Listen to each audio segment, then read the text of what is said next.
Hello students, हम पढ़ रहे थे चैप्टर पथिक। उसका एक पार्ट तो हमने पढ़ लिया था, 4 पद पढ़ लिए थे। बचे हुए 4 पद हम आज पढ़ेंगे। इसमें कवि रामनरेश त्रिपाठी जी प्रकृति के सौंदर्य का वर्णन कर रहे हैं। इसमें कवि कह रहे हैं, जब गंभीरतम अर्धनिशा में जग को ढक लेता है, अंतरिक्ष की छत पर तारों को छिटका देता है। जब गंभीरतम गहरातम अंधकार अर्धनिशा में आधी रात में जग को, इस संसार को ढक लेता है, अर्थात जब आधी रात में इस संसार में सब जगह अंधेरा फैल जाता है, अंतरिक्ष की छत पर तारों को छिटका देता है और अंतरिक्ष रूपी छत पर तारे बिखरे हुए होते हैं। तो उसके लिए कवि कह रहा है कि अंतरिक्ष की छत पर तारों को छिटका देता है। जब आधी रात होती है उस समय गहरा अंधेरा पूरे संसार पर छाया रहता है और अंतरिक्ष रूपी छत पर तारे बिखरे दिखाई देते हैं। सस्मित वदन जगत का स्वामी मृदु गति से आता है, तट पर खड़ा गगन गंगा के मधुर गीत गाता है। तब सस्मित वदन, हंसते हुए मुख वाला, जगत का स्वामी ये शब्द सूर्य के लिए प्रयुक्त किया गया है। यानी कि जब आधी रात होती है उसके बाद सूर्योदय का समय शुरू हो जाता है, यानी कि सूर्योदय होने की प्रक्रिया शुरू हो जाती है।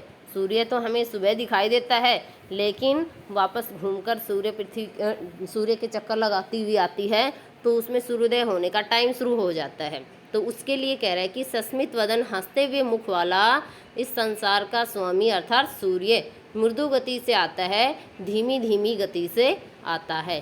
तट पर खड़ा गगन गंगा के मधुर गीत गाता है। गगन का मतलब होता है आकाश, और आकाश गंगा के किनारे पर खड़ा होकर मधुर गीत गाता है, अर्थात उस समय सूर्योदय होने वाला होता है।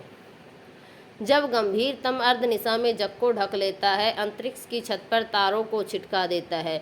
जब आधी रात में गहरा अंधेरा पूरे संसार में छाया हुआ रहता है और अंतरिक्ष रूपी छत पर तारे बिखरे दिखाई देते हैं।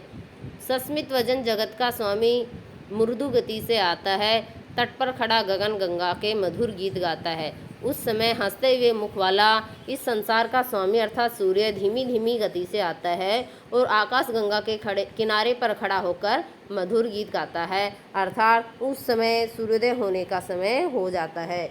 उसके बाद धीरे धीरे सूर्य आता है और बाद में फिर सूर्योदय हो जाता है। उससे ही विमुग्ध हो नभ में चंद्र विहंस देता है।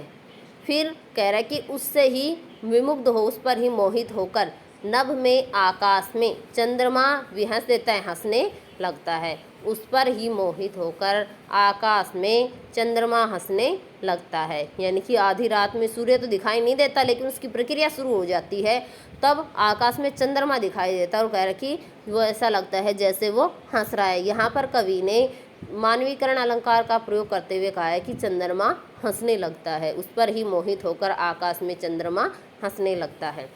वृक्ष विविध पत्तों पुष्पों से तन को सज लेता है, और वृक्ष विविध अनेक प्रकार के पत्तों और फूलों से अपने तन को, अपने आप को सजा लेते हैं। पक्षी हर्ष संभाल न सकते, मुग्ध चहक उठते हैं, और पक्षी इस हर्ष को, इस खुशी को संभाल नहीं सकते और उस पर खुशी होकर खुशी से चहकने लग जाते हैं। फूल सांस लेकर सुख की सानंद महक उठते हैं, और फूल भी यानी कि आनंद के साथ महकने लगते हैं, उसकी खुशबू भी चारों ओर बिखरने लगती है, फैलने लगती है। उससे ही विमुग्ध हो नभ में चंद्र विहंस देता है। कह रहे कि जब आधी रात के बाद सूर्योदय की प्रक्रिया शुरू हो जाती है, तब आकाश में चंद्रमा उस पर मोहित होकर हंसने लगता है।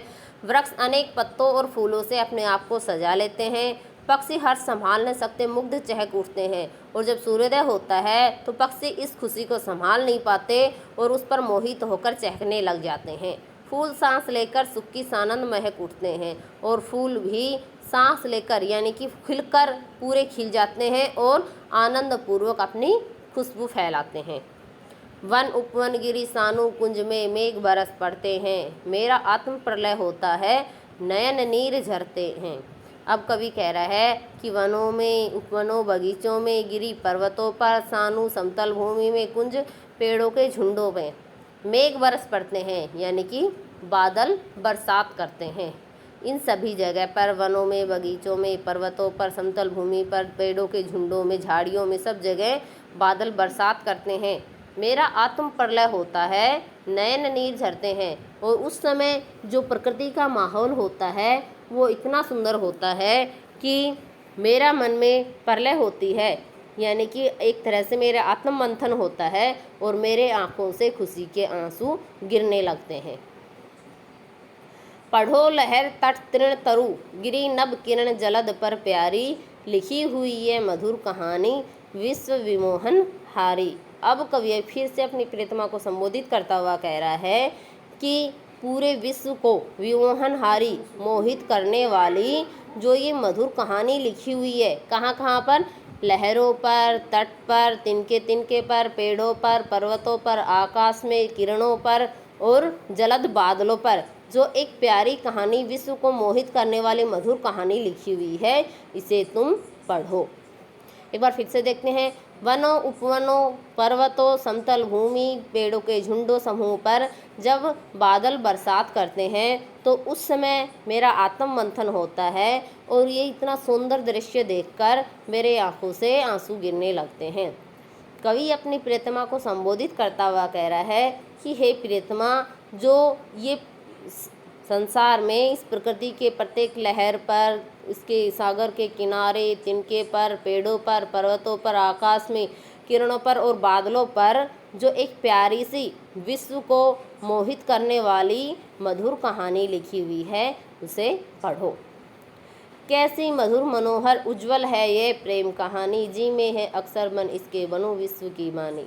अब कवि कह रहा है कि प्रकृति का जो प्रेम है उसकी एक कहानी है और ये जो कहानी है वो कितनी मधुर, मन को हरने वाली और उज्जवल है। प्रकृति की जो ये प्रेम कहानी है वो बहुत ही मधुर, मन को हरने वाली और उज्जवल है। जी में है अक्सर मन इसके बनो विश्व की वाणी। कवि कहता है कि मेरा मन करता है मैं इस प्रेम कहानी का अक्सर बनकर पूरे विश्व के द्वारा गाया जाऊं, यानी कि मैं भी प्रकृति की इस प्रेम कहानी में शामिल होना चाहता हूं।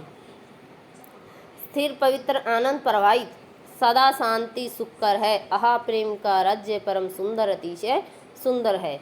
कवि कह रहा है कि प्रेम का जो ये राज्य है, प्रकृति का जो ये वातावरण है ना, इसमें ये एक तरह से प्रेम की कहानी बनी हुई है और ये जो प्रकृति का प्रेम रूपी राज्य है वो बहुत सुंदर है और ये स्थिर है, यानी कि हमेशा विराजमान रहने वाला है, पवित्र है, आनंद प्रवाहित, आनंद देने वाला है, सदा हमेशा शांति सुखकर है, शांति और सुख देने वाला है।